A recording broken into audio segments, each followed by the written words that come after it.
A billionaire discovers a child reading in his library at 3 a.m. She wasn't supposed to be there. She broke his rules. What he did next, no one saw coming. In a $50 million penthouse, silence isn't just golden, it's mandatory. Here, billionaire Walter Harrington rules an empire built on one belief. There are those who take, and those who are taken from. He is a taker, but at 3 a.m., his absolute control is broken by a single, faint sound. A click. It comes from his private library, a room where no one should be. He expects an intruder. What he finds is the night shift cleaner's daughter, hiding in the dark, poring over a complex book he cannot understand. A girl who should be invisible. A girl who sees everything. And he just made a fatal mistake. He underestimated her. Before we start, I'd love to know where you're joining from. Let me know in the comments. I hope you love this story. He found the child reading a book he himself could not understand. Billionaire Walter Harrington demanded absolute silence in his $50 million penthouse, a fortress of glass and steel that hovered over the city. But tonight, at 3 o'clock in the morning, a tiny sound had broken that silence. The sound was a faint click. It was not the sound of a settling pipe. It was not the hum of the climate control. Walter Harrington knew every sound in his home, just as he knew every asset in his vast portfolio. This sound was wrong. He had just returned from a late-night dinner, a celebration of a deal that would add another $100 million to his name. At 58, Walter had built an empire from nothing, or so he told the magazines. He believed the world was divided into two types of people, those who take, and those who are taken from. He was a taker. His tailored suit cost more than most people made in a year. His shoes, handmade in Italy, made no sound on the imported marble floors. He moved from his private elevator toward the grand library. The penthouse was dark, save for the blue-white glow of the city lights far below. Another click. It came from the library. Walter's eyes narrowed. He paid a premium for the best security. No one should be here. His personal staff, his chef, his assistants, they all left by 10 p.m. The only person allowed in the penthouse this late was the night shift cleaner, a woman whose name he had never bothered to learn. He entered the library. The room was massive, lined with thousands of books he had never read. They were for appearances. And there, in the far corner, he saw it. A small, bobbing light, like a firefly. It was hidden behind the large globe he kept by the window. Walter moved silently, his irritation growing. Was the cleaner stealing from him? He rounded the globe, his sharp voice cutting through the dark. What in God's name are you doing? The light snapped off. For a moment, there was only the sound of breathing. Then, the person spoke. I'm sorry, sir. I didn't hear you come in. It was a small voice. A child's voice. Walter flipped the main light switch. The room flooded with harsh, bright light. She was sitting on the floor, tucked between the globe and a bookshelf. She looked tiny, perhaps 9 or 10 years old. She had pale blonde hair, pulled back in a simple braid. She wore worn-out sneakers and a faded hoodie. Around her, on the floor, were not cleaning supplies, but books. Thick, heavy books. And in her lap, the book she had been reading with a small keychain flashlight. Walter stared at the cover. His mind, usually so quick with numbers and deals, struggled to make sense of it. The principles of quantum mechanics. Where is your mother? Walter demanded. The girl did not flinch. She looked up at him with the most unsettling eyes he had ever seen. They were a deep, serious blue. They held no fear. Only a calm, quiet assessment. She is in the kitchen, sir, the girl replied. Her voice was steady. She is polishing the silver. She said she would be done in 1 hour. I don't pay her to babysit, Walter snapped. He pointed at the book in her lap. And I certainly don't let children play in my library. Is this some kind of joke? What are you doing with that? The girl looked down at the book, then back at him. I am reading it, sir. Walter let out a short, cold laugh. Reading it? Of course. And I suppose you understand it, too? Quantum mechanics. The girl's expression did not change. Most of it, sir. I am struggling with the Copenhagen interpretation. Heisenberg's uncertainty principle is clear, but Bohr's concept of complementarity, it feels incomplete. Walter Harrington went completely still. He looked from the girl's face to the book. He had a physics degree from Yale. He had been forced to take a similar class. He had barely passed, scraping by with a C-. He remembered nothing but headaches. He was looking at a 10-year-old girl in a worn-out hoodie, who was calmly discussing Niels Bohr as if he were a character in a cartoon. Who are you? he said, his voice dropping to a dangerous whisper. I am Abigail Grant, sir. My mother is Emily Grant. Get her, Walter commanded. Now. Abigail slowly and carefully placed a bookmark, a simple, folded piece of paper, into the dense textbook. She stood up, her movements unhurried. She gathered the other books she had pulled from his shelves. One was a history of the Roman Empire. Another was a college-level calculus textbook.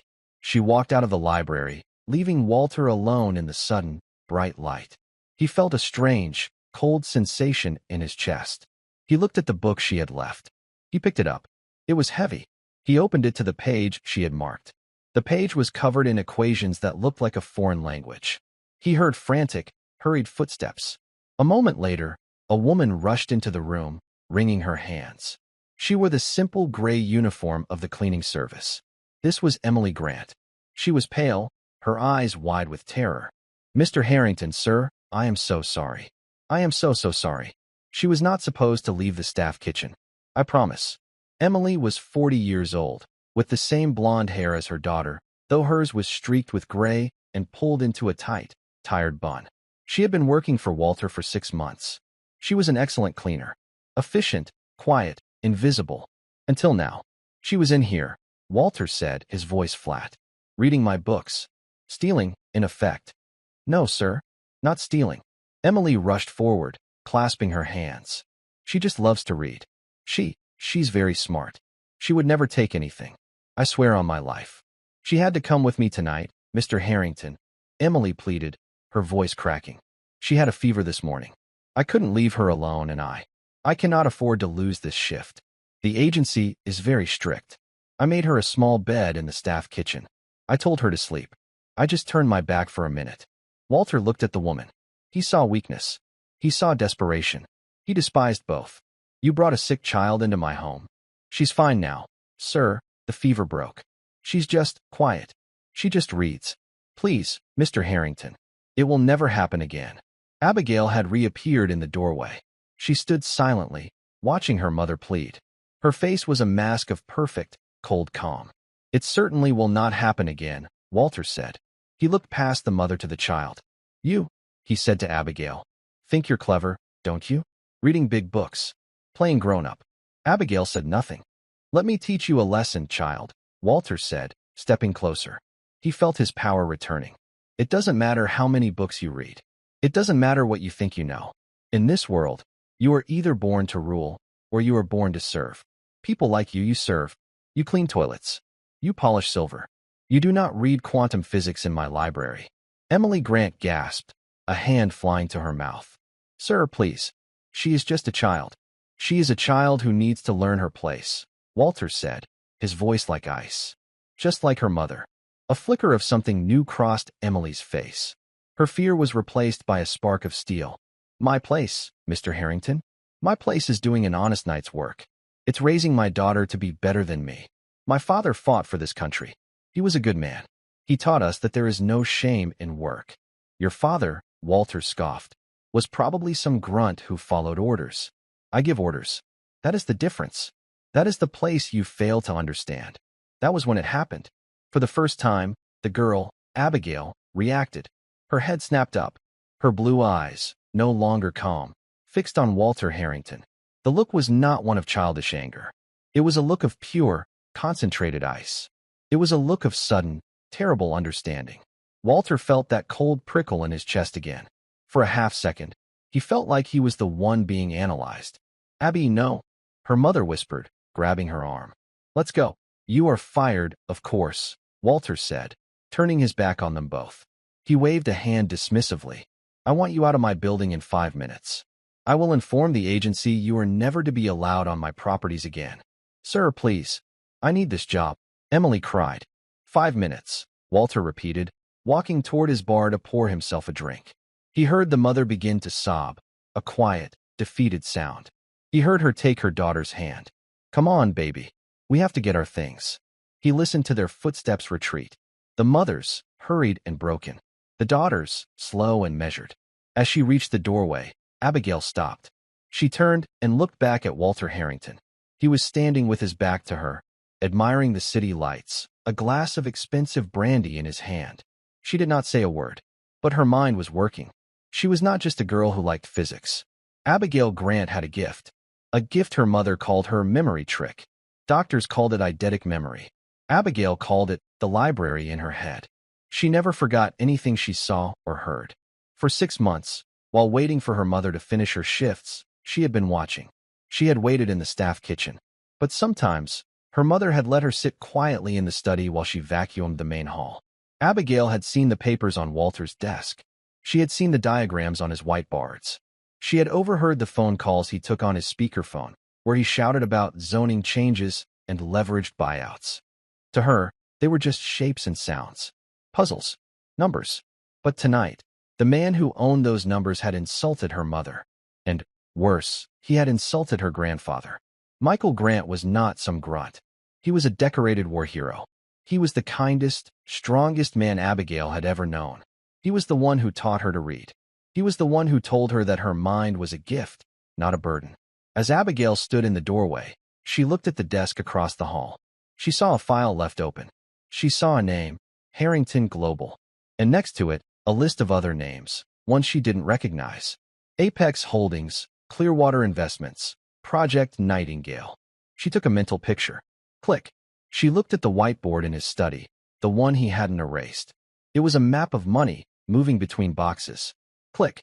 She remembered the phone call from last week, when Mr. Harrington had laughed and said, "Councilman Davies is greedier than he looks. Double the consulting fee, and the waterfront project is ours." Click. Abigail Grant turned and walked away. She was not just a girl who understood quantum physics. She was a girl who now had a reason to understand Walter Harrington. And he had just made the biggest mistake of his life. Walter Harrington watched the elevator doors slide shut. He heard the faint sound of Emily Grant sobbing on the other side. Incompetence, he muttered to himself. He took a long sip of his brandy. The liquid was smooth and fiery, costing $2,000 a bottle. It usually calmed him. Tonight, it did not. He walked back into the library. He looked at the chair where the small, blonde girl had been sitting. He saw the book she had left on the floor, The Principles of Quantum Mechanics. He nudged it with his expensive shoe. Heisenberg, he scoffed. Bore? Ridiculous. He felt a sudden, sharp spike of irritation. It was not anger at the child. It was the faint, nagging feeling that he was the one who had been looked down on. That calm, blue-eyed stare. It had not been fearful. It had been analytical, as if he were the specimen under a microscope. A 10-year-old, he said aloud, his voice echoing in the empty room. He grabbed the book and shoved it violently back onto the shelf. He did not care that he put it in the wrong place. He was Walter Harrington. He did not make mistakes. He crushed them. He finished his drink, put the woman and her strange child out of his mind, and went to his study. He had a deal to close. The waterfront project was moving forward. He picked up the phone to call his lawyers, forgetting entirely about the diagram he had left on his whiteboard. Inside the elevator, the moment the polished brass doors closed, Emily Grant's legs gave out. She slumped against the mahogany-paneled wall and slid to the floor, her sobs echoing in the small, confined space. "Oh, Abby. Oh, my girl, what are we going to do?" The elevator was descending. 50 floors. 49, 48. I've lost it. I've lost the best-paying job I've ever had. Oh, Lord. The rent is due on the 1st. The electric bill. She buried her face in her hands, her shoulders shaking. He was such a vile man. Abigail did not cry. She stood perfectly still, watching the numbers light up as they fell. 40, 39. She was not thinking about the rent. She was not thinking about the electric bill. In her mind, she was still in the penthouse. She was rewatching the scene, like a movie. She saw Mr. Harrington's face. She heard his voice. "You are born to serve. You clean toilets." And she was reviewing the data she had collected.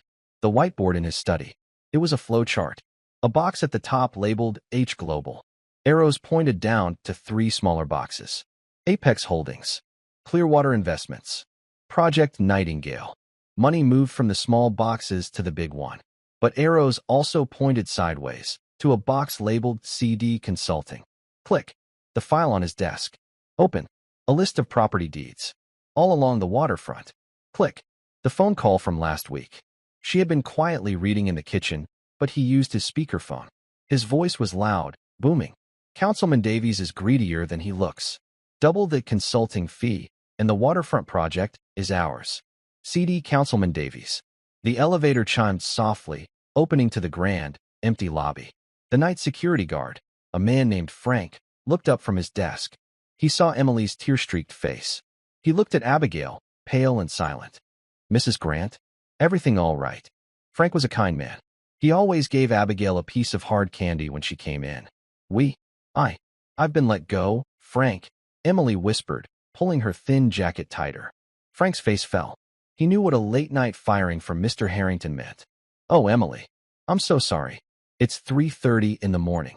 How are you getting home? The bus, Emily said, wiping her eyes. We'll be fine. The last bus doesn't run for another hour, Frank said, looking at the clock. Here. He pulled a $10 bill from his wallet. Take a cab, please. Oh, Frank, I couldn't. Take it, he insisted, pressing it into her hand. For the little one. It's a cold night. Emily burst into a fresh round of tears. Thank you, Frank. God bless you. Abigail looked at the guard. Thank you, Mr. Frank, she said. Her voice was flat, but her eyes were not. She met his gaze. She would remember this. Click. They pushed through the heavy glass doors. The air outside was cold and damp. The city was quiet. The gleaming tower of the Harrington building rose behind them, a monument of dark glass. They did not take a cab. A cab cost too much. Frank's $10 would be for bread and milk. They walked the 6 blocks to the bus stop and sat on the cold metal bench. Emily shivered, pulling Abigail close to her. We'll be okay, Abby. I'll find something. I'll call the agency first thing in the morning. Maybe I can get 2, 3 day jobs. It will be all right. Abigail leaned her head against her mother's shoulder. She felt her mother trembling. In her mind, she was calculating. Consulting fee. Waterfront project. Councilman Davies. She was 10 years old. She understood quantum mechanics. She did not understand bribes. Not yet. But she understood that Mr. Harrington had secrets. And she understood that he used his power to hurt people. He hurt her mother.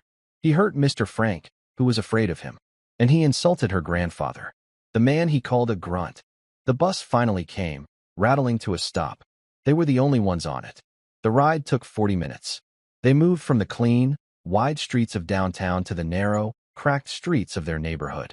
They got off and walked 2 blocks to their apartment building. It was an old, 3-story brick building. The paint was peeling. They climbed the stairs to the second-floor apartment. Emily's hand shook as she put the key in the lock. She opened the door. The apartment was small, but it was spotless.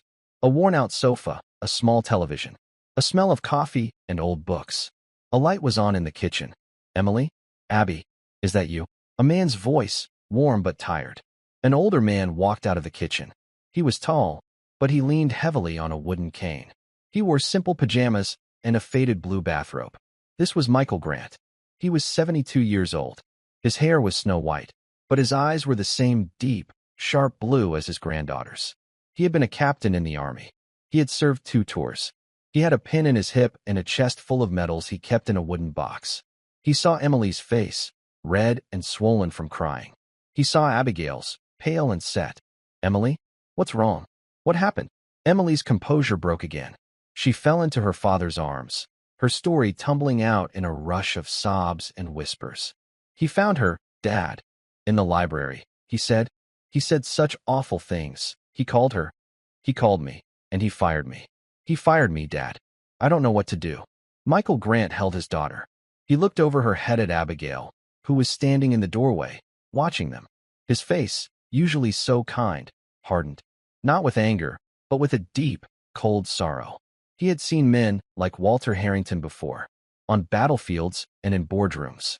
Men who confused power with character. Hush, Emily, he said softly, patting her back. It's all right. We're all right. You're home. You're safe. He helped his daughter to the sofa. Let me make you some tea. Abby, go get your mother a blanket from her bed. Yes, Grandpa, Abigail said. She walked down the short hallway. Their apartment had 2 bedrooms. Her mother and grandfather had the rooms.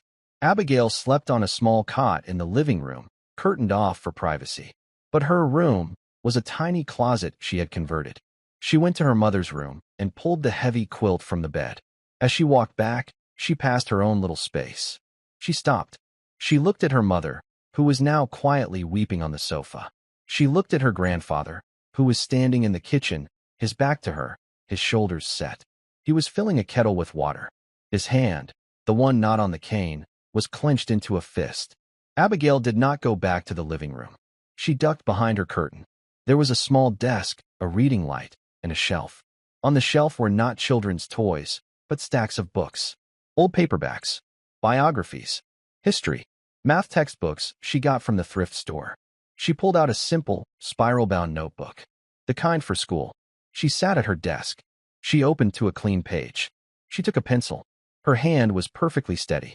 At the top of the page, she wrote, M.R. Harrington. Then she began to draw. She drew the flowchart from the whiteboard. H Global. The 3 boxes underneath it. Apex, Clearwater, Nightingale. She drew the arrows. And she drew the box to the side. CD Consulting. Underneath it, she wrote the words she remembered. Councilman Davies. Waterfront Project. Double the consulting fee. She listed the file names she had seen. She listed the dates. She was not a child anymore. She was a witness. She filled one page. Then another. The library in her head was downloading the information. She wrote down every detail she could remember from the past 6 months. The license plates of the expensive cars that visited. The names she heard shouted on the phone.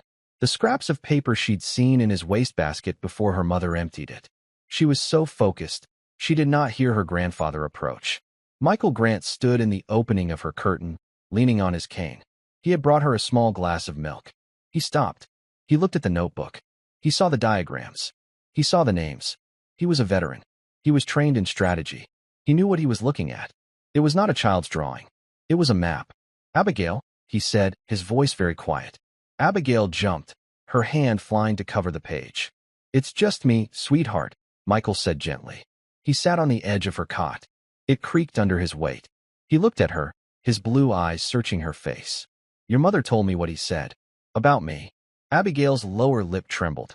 This was the first sign of the child. He said you were a grunt. He said people like us serve.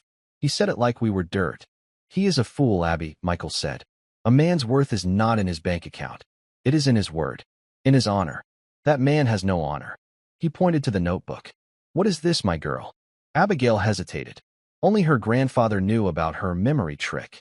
He was the one who helped her manage it. He was the one who told her it was a gift from God. It's his secrets, Grandpa, she whispered. He's a bad man. He hurt Mom. He said you followed orders. But he's the one doing bad things. I think he's a criminal. Michael Grant looked at the page again. He read the name, Councilman Davies. His blood ran cold. Davies. He knew that name. Everyone in the city knew that name. A politician who always seemed to vote in favor of rich developers, while neighborhoods like theirs crumbled. And Project Nightingale. Michael had read about that in the paper. A charity, Harrington Global, was supposedly funding a new hospital wing. Michael had thought it was a good thing. But here it was, linked to Apex Holdings. Linked to CD Consulting. Michael understood. It was not a charity. It was a way to move money. To wash it. He looked at his 10-year-old granddaughter. She had, in one night, uncovered what investigative journalists had been trying to prove for years.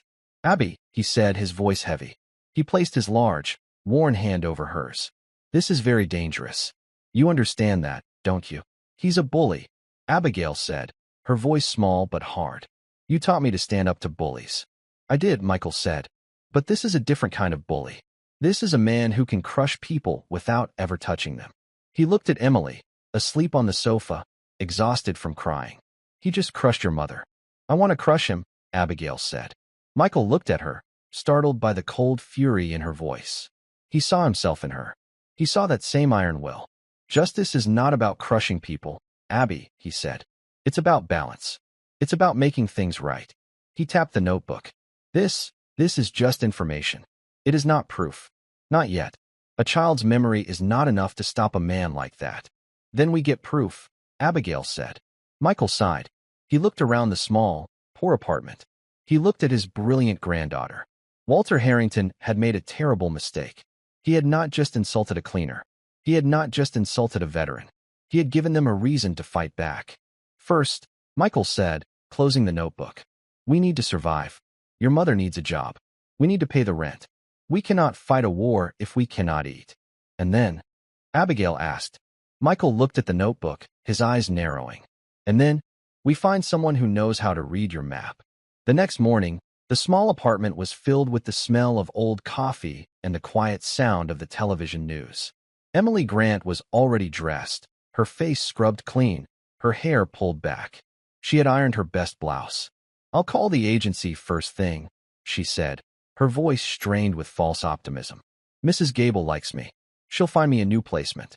Maybe a day shift, so I can be home when you get back from school, Abby." Abigail, sitting at the kitchen table, did not look up from her math homework. She was already working on the 8th grade curriculum. "Yes, Mom." Michael sipped his coffee. He watched his daughter. He knew what was coming. He had seen this kind of power play in the military. A powerful man like Harrington didn't just fire someone. He made an example of them. Emily dialed the number. She stepped into her bedroom for privacy, but the apartment was small. They heard everything. "Mrs. Gable?" "Hello, it's Emily Grant." Her voice was polite, hopeful. There was a long silence. I see," Emily said. Her voice was smaller now. "Mrs. Gable, I promise, it was a misunderstanding. My daughter, she wandered. She didn't take anything. Another silence. Longer this time. "What do you mean?" "Terminated from the roster." Emily's voice cracked. "I've been with you for 3 years. I have never had a single complaint. Not one." Michael closed his eyes. Abigail's pencil stopped moving. "Because of one client?" Emily was crying now. "But Mr. Harrington, that's not fair. I have a child to feed. Please, Mrs. Gable. Please, just don't do this." The click of the phone hanging up was loud in the quiet apartment. Emily walked out of the bedroom. She looked like a ghost. She stared at her father, her eyes wide with a terror that went beyond tears. "He didn't just fire me," she whispered. "He blacklisted me. The agency, they terminated my contract. Severe client complaint. Breach of trust. He ruined me, Dad." She slid into a chair at the table, her hands flat on the surface. "He ruined me." "No, he didn't," Michael said, his voice firm. He put his hand on her shoulder. "He is one man, in one city. You are a hard worker. You are an honest woman. You will find something else." "What? What will I find?" she said, her voice rising in panic. "Everywhere asks for references. The agency was my only reference for the last 3 years. He cut my legs out from under me. For what? Because his library was disturbed by a 10-year-old girl." Abigail looked at her mother. She saw the raw, shaking fear. This was not like in the books. In books, the heroes were never afraid of rent. They were never afraid of the electric bill. This, she realized, was what Mr. Harrington had done. He hadn't just used cruel words. He had used his power, like a hammer, to smash her mother's life. Abigail quietly closed her math book. She opened the notebook from last night, the one with the diagrams. She looked at her grandfather. Michael met her gaze. He gave a single, slow nod. "Emily," he said, "you go out. You pound the pavement. You apply at every diner, every grocery store, every hotel in this city. You hold your head high. You are a Grant. We do not break." Emily looked at her father. She saw the steel in his eyes. She took a deep, shuddering breath. She nodded. Okay, I will." She stood up, grabbed her purse, and walked out the door. The moment the door closed, Michael turned to Abigail. "All right, soldier," he said, his voice dropping. "Our turn. Get your coat. We're going to the library." The public library was 10 blocks away. It was warm, and it smelled of old paper and floor polish. It was one of Abigail's favorite places. But today, this was not a visit for pleasure. Michael led her to the computer terminals in the back. "This is our new base of operations, Abby," he said, sitting heavily in one of the plastic chairs. "We have what I call raw intelligence. Your notebook. Now, we need to confirm it. We need to find out who these people are. We need to find a weak link." Abigail sat at the computer. Her fingers flew across the keyboard. She was faster than any of the librarians. "Start with the names you wrote down." Michael guided her, his voice a low murmur. "Councilman Davies and Harrington Global. Search them together." Abigail typed. The screen filled with articles. Pictures of Walter Harrington and a smiling, slick-looking man, Councilman Davies, shaking hands. They were at a press conference for the new waterfront revitalization project. "Mr. Harrington is a pillar of this community," one quote from Davies said. "His generosity is unmatched." Now search Project Nightingale, Michael said. Abigail typed again. The results were fewer. A small website. It described Project Nightingale as a new charitable foundation to build a state-of-the-art children's wing at the city hospital. The project was funded entirely by a generous anonymous donation from a prominent city businessman. An anonymous donation, Michael scoffed. A man like Harrington doesn't do anything anonymously. He wants his name on the building. Unless he doesn't want anyone to know where the money is coming from.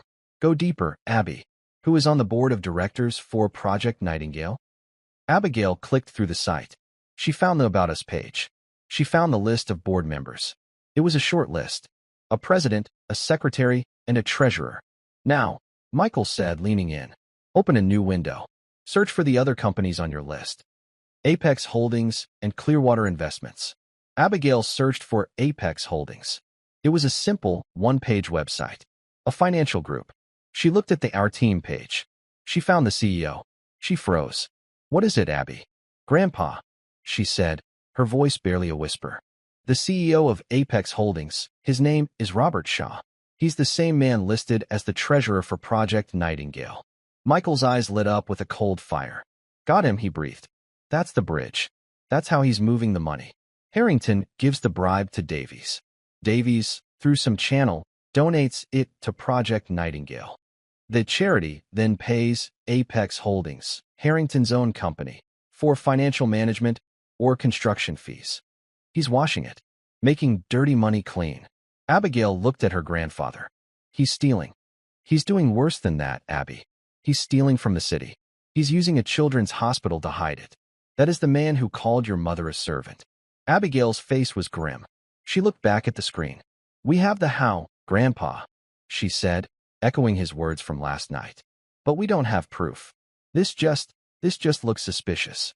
It's not proof. You are right, Michael said. He stared at the screen, his mind working. He was back on the battlefield, looking for an opening. We are two civilians. We have no power. We have a 10-year-old's memory and a public computer. We can't fight him head-on. It would be a slaughter. So what do? We find an insurgent, Michael said. We find someone who already has weapons, but no ammunition. We need a reporter. Someone who already hates Harrington. Someone he's already hurt. Abigail turned back to the keyboard. She knew what to search for. She typed, Walter Harrington lawsuit reporter. The screen was filled with links. Harrington, it seemed, sued reporters often. But one name kept appearing. A man named David Chun. Chun had been a star investigative journalist for the city's top newspaper, The Chronicle. 3 years ago, he had written a blistering series of articles. He accused Walter Harrington of exactly this, using shell companies and political bribes to secure a massive downtown real estate deal. This is it, Abby, Michael said, his voice urgent. Abigail clicked on the links. The first few articles were explosive. They were filled with accusations. They hinted at sources inside and leaked documents. Then, the article stopped. The last link was from 2.5 years ago. It was a small, 2-paragraph item on an inner page of the paper. Retraction, the headline said. The Chronicle formally apologized to Mr. Walter Harrington for its unsubstantiated reporting by David Chun. Mr. Chun was no longer employed by the newspaper. He crushed him, Abigail said. Just like he's trying to crush your mother, Michael said. Harrington sued him. He bled him dry. He destroyed his career. He made an example of him, just like he did with Emily. Michael stared at the name. David Chun. This is our man, Michael said. A man with nothing left to lose. A man who wants revenge just as much as we want justice. How do we find him? Abigail asked. A good reporter never really quits, Michael said. He just goes underground.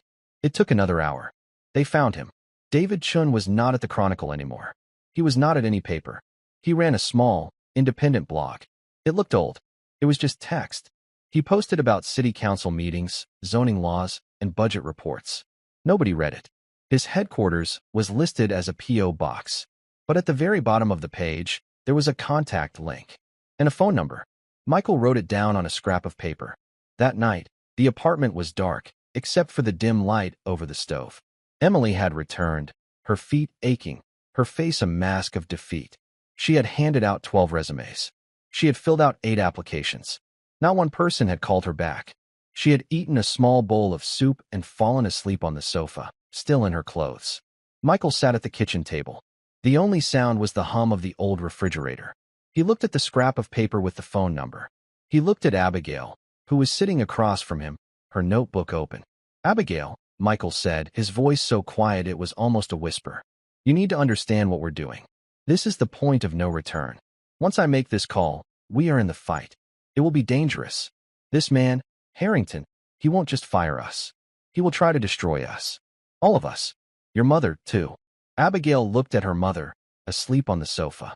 She looked at the past due notice for the electric bill, which Emily had left on the table. "He is already destroying us, Grandpa," Abigail said. Michael looked at her, and his heart ached with a terrible mix of pride and fear. She was his blood. She was a soldier. "You're right," he said. He picked up the old kitchen phone. He took a deep, steadying breath. His fingers, calloused from his cane, slowly dialed the number. It rang once, twice, 3 times. A man answered. His voice was rough, tired, and full of suspicion. "Yeah. Mr. Chun," Michael said. "Mr. David Chun? Who's asking?" "My name is Michael Grant. You don't know me, sir, but I believe we have a mutual acquaintance." There was a silence on the other end. "I'm not a reporter anymore, old man. I don't know what you're selling, but I'm not buying." "I am not selling anything, Mr. Chun," Michael said, his voice hard as iron. "I am offering you something. I'm offering you the man who ruined your life." Another long, heavy silence. "Walter Harrington," Michael said. Abigail watched her grandfather. He was sitting straighter. He was no longer just an old man with a cane. "I'm listening," David Chun said. There was a long, pressurized silence on the phone line. David Chun was breathing, but not speaking. "Mr. Chun," Michael said, "how do I know you're not one of his? How do I know this isn't some trap to sue me again? I've got nothing left for him to take, but I'm sure his lawyers could find something." "You don't know me," Michael said, his voice steady. "But you know him. You know how he operates. You wrote 3 articles about his shell companies. You were right. You just didn't have the final piece. We have it." "Who is we?" Chen asked, his voice sharp with suspicion. "My family. People he hurt because he could. People he underestimated. He hurt a lot of people, Mr. Grant. You're not special. But we're the only ones who have been inside his penthouse for the last 6 months," Michael said. Another silence. This one was different. It was the sound of a hunter's ears perking up. "Where?" Chen finally said. "Tomorrow. 4 o'clock. The City Public Library. The main branch on 5th. History section, 2nd floor. European Theater." "That's very specific." "I am a veteran," Michael said simply. "I like history. I'll be the one with a cane, reading about the Battle of the Bulge. You'll know me. And how will I know you're alone?" "You won't," Michael said. "You'll just have to trust that the man who ruined your life is worth the risk. We'll be there for 20 minutes. If you're not there, we'll find another way." Michael Grant hung up the phone. He did not wait for a reply. He looked at Abigail. Her face was pale in the dim kitchen light, but her eyes were bright. "Now, we prepare," Michael said. "Go to your room. Write it all down. Everything you remember. Names, dates, times. Every number. Do not write your opinions. Do not write what you think. Write what you know. Facts. Like a soldier's after-action report." "Yes, Grandpa," Abigail said. She slipped away. Michael sat at the table for a long time. He listened to his daughter, Emily, stirring in her troubled sleep on the sofa. He was a 72-year-old man with a bad hip. He was about to declare war on the most powerful billionaire in the city. He was terrified, and he had not felt so alive in 20 years. The next day, the library was quiet. The air smelled of dust and old paper. Michael Grant sat on a wooden bench in the aisle marked World War II, European Theater. A thick book about the Siege of Bastogne was open on his lap. He was not reading it. Abigail sat on the floor a few feet away, pretending to read a book on the Roman Republic. She had her spiral notebook tucked inside it. At 4:02 p.m., Michael saw him.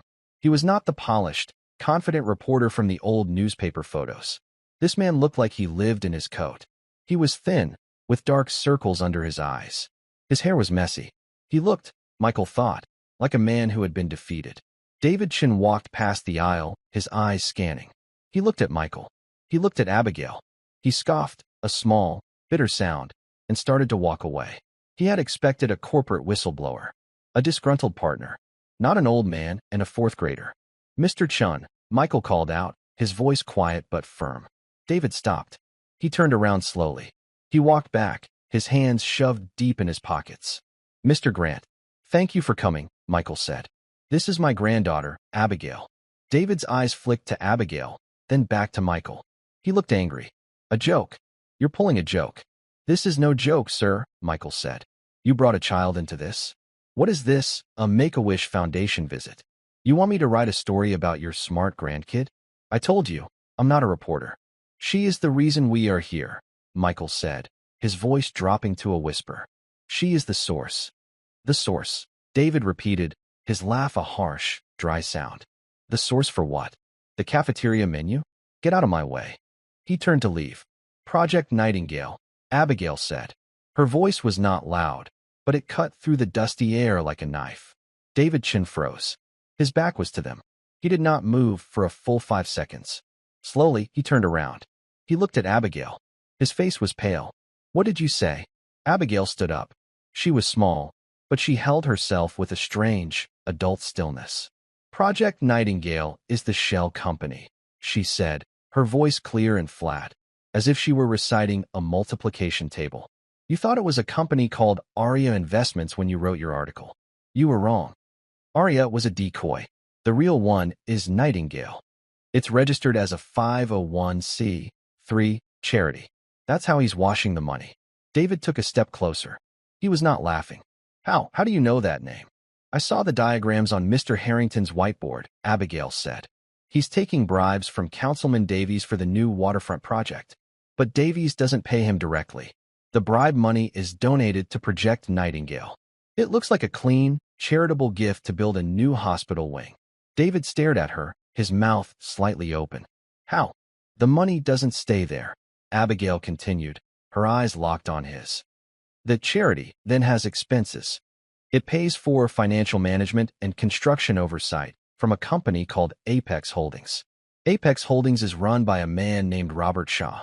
Mr. Shaw is also listed as the treasurer of Project Nightingale. The money goes in clean and comes out dirty.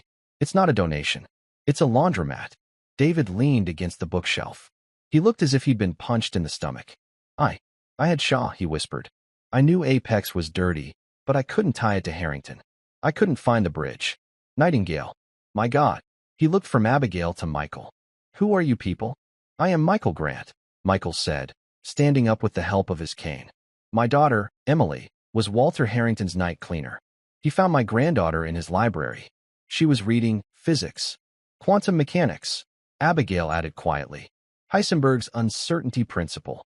David let out a shaky breath. I've heard rumors about that library. They said he bought it all for show. That he couldn't even understand the titles. He couldn't, Abigail said. It made him angry. He said people like us, my mother, were born to serve. He said my grandfather was just a grunt who followed orders. Then he fired my mother. And he called her agency and had her blacklisted. She can't get a job anywhere. David Chin's face, which had been pale with shock, now flushed with a deep, familiar anger. He recognized the pattern. He had lived it. Harrington didn't just win. He had to annihilate his opponents. He had to ruin them. This is real, David said, his voice low. You are telling me this 10-year-old girl, she memorized all of this? Michael put a hand on Abigail's shoulder. My granddaughter has a gift. She sees something, she never forgets it. She has been in that penthouse for 6 months. She has been listening, watching. She has his entire operation in her head. And, Michael added, in this. He took the spiral notebook from Abigail. He handed it to David. David's hands shook as he opened it. It was page after page. Diagrams, dates, license plate numbers, names of shell companies, full sentences from phone calls Abigail had overheard. It was the raw intelligence Michael had promised. It was the skeleton key to Harrington's empire.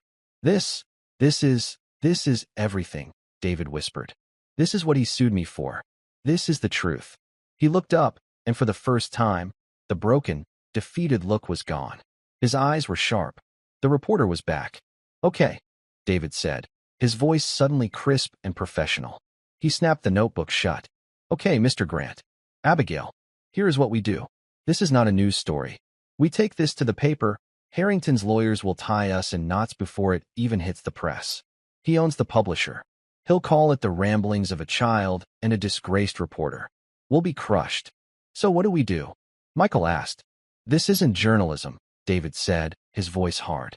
This is a criminal case. We are building an indictment. We are not going to the Chronicle. We are going to the FBI, the Southern District.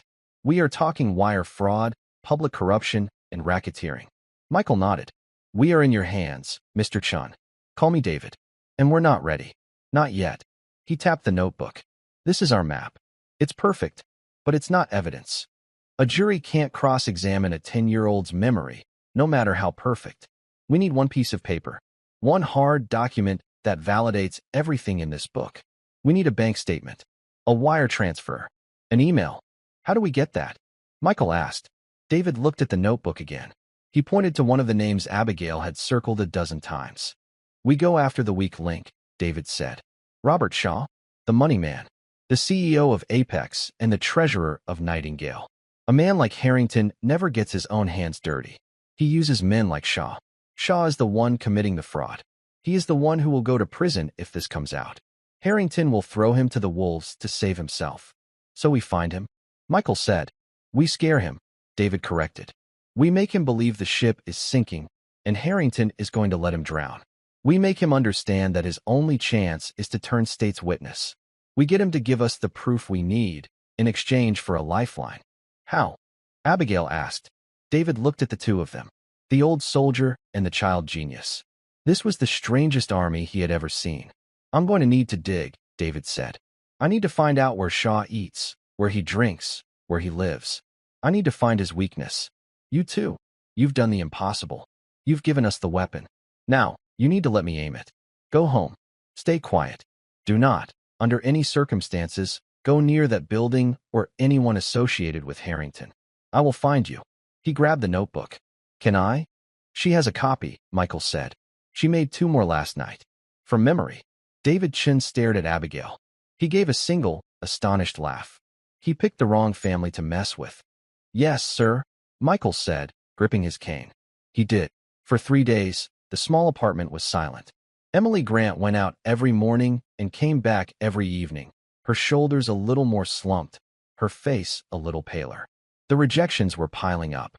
No one would hire a woman blacklisted by Harrington's referral agency. She had started applying for work at fast food chains, but even they seemed wary. Michael and Abigail kept their routine. They went to the public library. They read. They waited. Abigail could see the toll it was taking. Her grandfather's face was etched with worry. He was spending hours on the phone with the Veterans Affairs office, trying to see if he could get an advance on his small pension. He was checking the pantry, counting cans of beans. They were running out of time. They were running out of food. On the 4th night, the phone rang. It was almost 11 p.m. Emily was asleep, exhausted. Michael picked it up. Grant residence. It's me. David Chin's voice was a low, urgent rasp. I've got him. Michael was instantly awake. He motioned for Abigail, who came to his side. What did you find? Michael asked. Shaw. He's not just a criminal. He's a desperate man, David said, speaking quickly. I followed him. He doesn't go to fancy bars. He doesn't have a mistress. He goes to one place. The city hospital. The real one. Not the Nightingale wing. Why? His son. 9 years old. Leukemia. He's been there for 6 months. The treatment, it's experimental. It's astronomically expensive. Harrington isn't just paying Shaw. He's using him. Shaw is trapped. He's been cooking the books for Harrington for 5 years, and I'd bet my life Harrington is holding the medical bills over his head. My God, Michael whispered. He's using a fake children's hospital to hide his bribes, and he's blackmailing a man whose child is actually sick. It's the perfect leverage, David said. And it's our weak point. A man like that is terrified. He's not loyal. He's a prisoner. What's the plan? Michael asked. I'm at the hospital now. In the parking garage. I'm going to confront him when he comes out. This is it, Michael. One way or another, this ends tonight. I needed you to know. Be careful, son, Michael said. David hung up. Abigail looked at her grandfather. Is Mr. Chin going to be okay? He is a good soldier, Michael said. He put his arm around her. Now we pray. The hospital parking garage was cold and smelled of oil. David Chin sat in his rusted 1998 sedan. At 11:32 p.m., Robert Shaw walked out of the elevator. Shaw looked terrible. His suit was wrinkled. He hadn't shaved. He was just a father, hollowed out by grief and fear. David Chun got out of his car. "Mr. Shaw," David said. Shaw spun around, his keys clutched in his hand. "Who are you? What do you want?" "My name is David Chun. I used to be a reporter." Shaw's face went white. I have nothing to say to you. Leave me alone." He fumbled for his keys, trying to unlock his car. "I'm not here for a story, Mr. Shaw," David said, stepping into the yellow light. "I'm here to offer you a way out." "A way out of what?" "I don't know what you're talking about." "Project Nightingale," David said. Shaw dropped his keys. They clattered on the concrete. "Apex Holdings," David continued, his voice calm, almost kind. "Councilman Davies. The waterfront bribes. I know everything, Robert. And soon, everyone will." Shaw began to shake. "You don't know. You can't. Mr. Harrington will destroy you." "He destroyed me 3 years ago," David said. "I have nothing left to lose." "But you do. You have a wife. You have a son. Room 412. Leukemia." Shaw let out a choked sob. "Please, please. He'll cut me off. He pays for the treatment. My son will die. Please, you can't." "He is cutting you off, Robert," David said, stepping closer. "Don't you see? You are the treasurer. You are the CEO. Your name is on every illegal transfer. When this breaks, and it will break, who do you think goes to prison? Him? Or the man who signed the checks?" Shaw leaned against his car, his legs giving out. He knew it was true. "He's going to feed you to the wolves," David said. "He will say you were a rogue employee. He will be shocked and appalled. He will walk away. You will go to prison for 20 years. And what happens to your son then? What do you want?" Shaw whispered, tears streaming down his face. "I am not working for a newspaper," David said. "I am working with people who want justice. I'm putting together a case for the FBI, a racketeering case. And right now, I have a file that points to you as the kingpin." "No, I know, but I need one thing to point it at him." David held out his hand. "I need one piece of hard proof. The real ledger. A wire transfer receipt. Something that has his name on it. You give me that, and I give you a lifeline. You become a state's witness. You get immunity. You get protection. You get to save your family. He gets what he deserves." Shaw looked at David's hand. He was weeping. He was a man at the end of his rope. He made me keep a second set of books," Shaw whispered. As insurance. He said it was for taxes, but it's the real ledger. It shows the money coming from Davies and going out to his personal offshore accounts. It's on a USB drive. In my briefcase. "Give it to me, Robert," David said. "And be free." Shaw fumbled with his briefcase. He pulled out a small, black USB drive. He placed it in David's hand. "It's all there," Shaw said. He's a monster." "I know," David said. He closed his hand around the drive. "Go back to your son, Mr. Shaw. Get some sleep. A federal agent will contact you tomorrow morning." David Chin walked away, the small piece of plastic heavy in his pocket. He had him. He had Harrington. 2 weeks later, Walter Harrington stood on the stage of a grand ballroom. It was the annual City Foundation Gala. Hundreds of the city's elite, in tuxedos and gowns, applauded. He was at a podium, accepting the Philanthropist of the Year award for his generous and groundbreaking work-funding Project Nightingale. Thank you. Harrington smiled, his voice smooth. "We, in this room, have a duty to lead, a duty to give back, and I am proud to lead the charge." The applause was deafening. At the back of the ballroom, 2 men in dark blue suits spoke into their wrists. "He's on stage. We're moving in." The main doors of the ballroom swung open. The 2 FBI agents walked in. They were followed by 2 more. They were not in tuxedos. They walked calmly, directly toward the stage. The applause died. The room fell silent. Harrington stopped smiling. He looked confused. "Can I help you, gentlemen?" The lead agent walked up the steps. He was joined by a 5th man, David Chun. Harrington's face turned to stone. "Chun, what is the meaning of this? I'll have you thrown out." "Security." Walter Harrington, the lead agent said, his voice loud in the silent room. "You are under arrest for federal wire fraud, conspiracy to commit bribery, and money laundering." There was a collective gasp from the crowd. "This is outrageous." Harrington shouted. "You have no proof. This hack," he spat, pointing at David, "has been forging lies about me for years." "We don't need his lies," the agent said calmly. He held up a small plastic bag. Inside was the USB drive. We have your ledger. We have all your offshore accounts. And we have the full, sworn testimony of your partner, Mr. Robert Shaw. The color drained from Walter Harrington's face.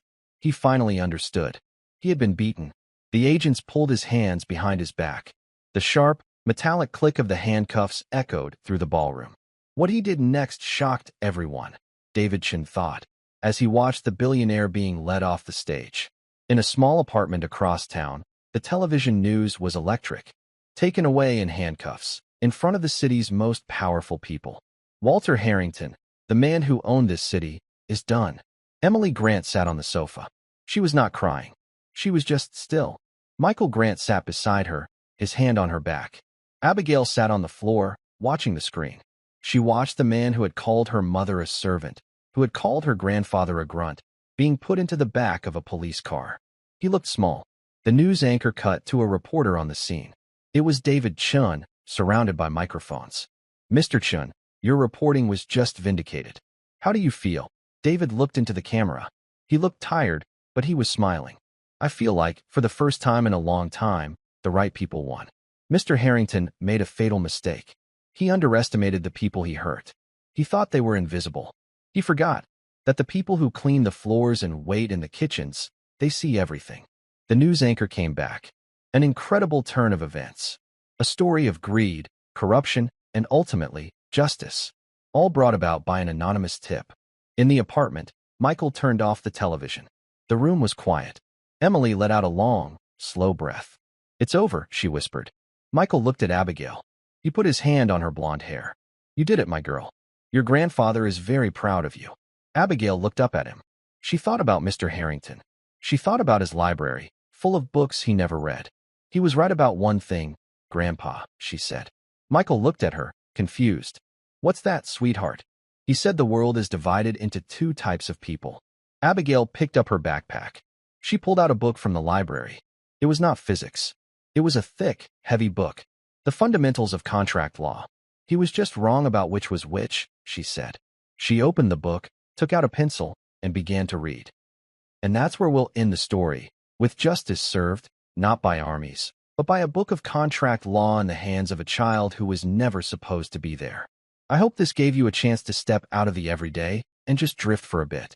I'd love to know what you were doing while listening, perhaps with a quiet coffee or settling in for the night. Drop a line in the comments. I really do read them all. And if you want to make sure we cross paths again, hitting like and subscribing makes a huge difference. We're always trying to improve, so feel free to share your feedback below.